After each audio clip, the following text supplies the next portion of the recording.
Today I'm sharing how I bought hundreds of rentals and how you can start doing this in 2025.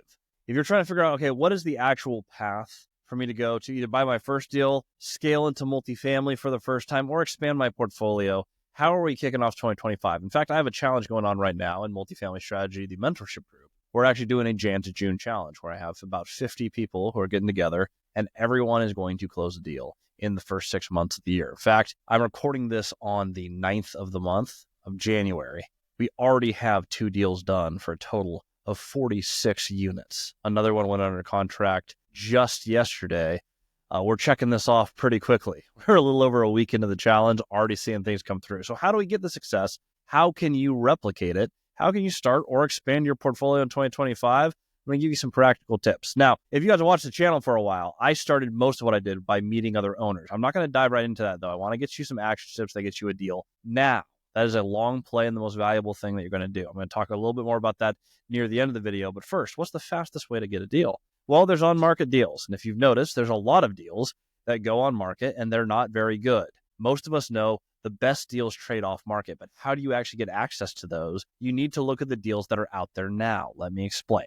So when there's a listed property, it's listed by a broker who usually specializes in that asset class. So if you notice there's one broker or one company that's listed 3 properties that look like the type of multifamily you want to buy, it's likely the person you want the relationship with. So what we're going to do is we're going to hop on CREXI or LoopNet, but CREXI is my personal favorite. Having worked for LoopNet for a while, I found a few more listings on CREXI.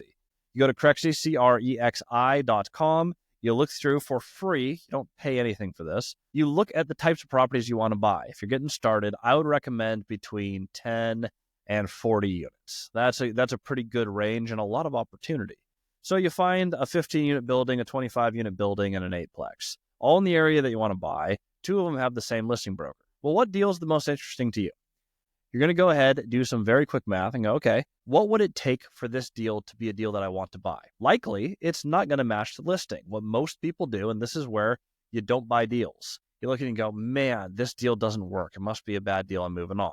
Instead, we're going to change one thing. We're going to go, what would make this deal work for me? And then I'm going to call the broker, knowing I think the deal works around here. I'm going to ask them some questions. I'm going to ask them about the area. I'm going to ask them about the actual deal itself. I'm going to ask them if there's any major holdups that I should be aware of. Start a conversation, talk about the actual opportunity. When you get a feel for what it is that you would be buying, instead of just going, oh man, they want $5.5 million and it's only worth $1.2 million. Talk to that agent, talk to the broker, the one who controls all the listings that you want to buy, and go, hey, would it be offensive if we put in an offer for $1.2 million? I don't want to lowball them, but that's where the deal works for me. I would love to get an offer on this, and I will close this if we can get that price. Is it worth submitting an offer? This way, you're not wasting their time. They know that you're someone who will actually write up offers. You're not just another looky-loo who requests information and it goes nowhere. You're an actual buyer who actually wants to purchase the property. Now, you don't have to open with creative finance. In fact, you don't need to use creative finance at all to buy a deal zero down. We have tons of videos on that. I'll be releasing more this year as well. I'm not worried about the financing yet. I'm worried about what makes this a good deal. And can we get it under contract? If they are open to submitting the offer, then you can get into the details and what type of financing is available. That's where I go like, okay, how do we think the bank's going to look at this? Are we doing this 25% down? Or is there something going on with the deal where the bank's going to want to see a little bit more money down? There's 3 things, by the way, the bank's going to look at where they want a higher down payment. The deal is overpriced, the deal has bad maintenance, or there is bad bookkeeping on the property. Either way, you can get this information from the broker, and the appropriate time to ask is when you're preparing to write the offer. It is now worth their time. Their salespeople build a relationship. So the number one thing that I have found that keep people from buying deals in every prior year is they don't actually write offers. And I don't mean you just sling offers and letter of intents. I mean, you actually underwrite deals, figure out, okay, this is where I think it makes sense for me. And you write that offer with the broker. They now learn, hey, this is someone who writes offers. When they have a deal like that one that fits your parameters better, guess who their first call will be? The person who's actually engaged, asked intelligent questions, and submits offers on this type of thing. That is unbelievably different if you are one who is just calling brokers or just shopping deals online, feeling stuck and not reaching out, because the reason you're not getting off-market deals is because you're not putting in any offers. Target for this year. If you want to buy a deal in the next 6 months, teaching everyone this is my mentorship program, I can offer it here for you for free. Write 2 to 4 offers a month on deals that you legitimately would be interested in closing where they work for you. Does not mean you're giving asking price. It doesn't mean All it means is that you're getting in the habit of looking at deals to the point where you're comfortable enough to submit an offer that you'd be happy to go under due diligence for if it got accepted. This does not mean you're putting a ton of money down. This does not mean that you have to buy the building. This is saying I'm putting in an offer, and if it is accepted, I'll go under contract and start the process of finalizing, hey, am I actually going to buy this deal? Number one thing I've got stuck with over the last year, through the mentorship, through the YouTube channel, on lives, this was the number one thing. People would find a deal and they get nervous about writing up the offers. Their first offers are like, man, what if something's wrong? There's so many different points along a transaction, where, especially in due diligence, where you can find something wrong, back out of the transaction, no harm, no foul. Your goal, if you have a good deal, is to own that good deal. If you feel like, oh man, I think this deal is a good one, I think it's going to work, I have a reason to think it will work, I've actually underwrote it, you're at the point where you need to write the darn offer. Write more offers, you'll close more deals. Not 100 a month, not 250, not 1,000 letters of intent. I'm talking 2 to 4 offers a month. If you do this on deals, you will find a few of them just get accepted. And you're like, oh my gosh, I can't believe they didn't counter.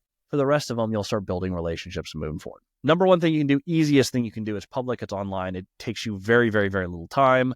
That is the lowest, least passive resistance. Thing number 2, you want to fast track meeting owners. I talk all the time about how to call them, how to find them, how to get coffee with them. And if you didn't do this last year, I don't believe you're going to do it this year unless you have a total motivational change. So how do you shortcut it? Find one local meetup every single month in your area that is well attended, and go practice talking to 10 other people who own real estate there. It is one evening a month. You're going to go out to some event. It's going to cost usually somewhere between $0 and $25. You're going to show up. It's usually catered. You're going to get some food. You're going to hang out with people. You're probably going to listen to a guest speaker, and you're going to connect with 10 other owners. You can fast track your entire process. If you do this, you'll meet with 120 different people every single year, because 12 months, 10 owners per month, one event. If you want to really get crazy and up it to 2 different events, double those numbers. It is a great way to get networked. The deals go to the insiders. That's the message here, right? You'll work with a broker. They understand that you're a ready, able, and willing buyer. They understand you're someone who'll write offers. Voila, you start getting sent more deals because you're now an insider, not an outsider. You go to these meetups. You get connected with other people. Maybe those are the people you do coffee with. It's the fastest way to fast track it. Now, third, what you should always be doing all the time is meet with the people who own the most real estate, have done what you want to do in your market. You can find them for free on Google Maps. We have plenty of videos that you guys can watch on this channel for that. If you haven't subbed yet, I talk about it all the time, so go ahead and smash that subscribe button. But this is the way that you're going to buy deals in 2025. You're going to write a few offers. You're not going to get stuck. You're going to reach out for assistance when you're feeling stuck. Because if you're finding say it's one thing on underwriting, like I just don't know how to calculate the taxes and insurance, and you never fix it, you have the same problem 2 years later. Identify what is keeping you from getting to the offer and get to the point where you can write a couple offers a month. You will be astronomically ahead of about 99% of other aspiring investors, and suddenly deals will start coming your way.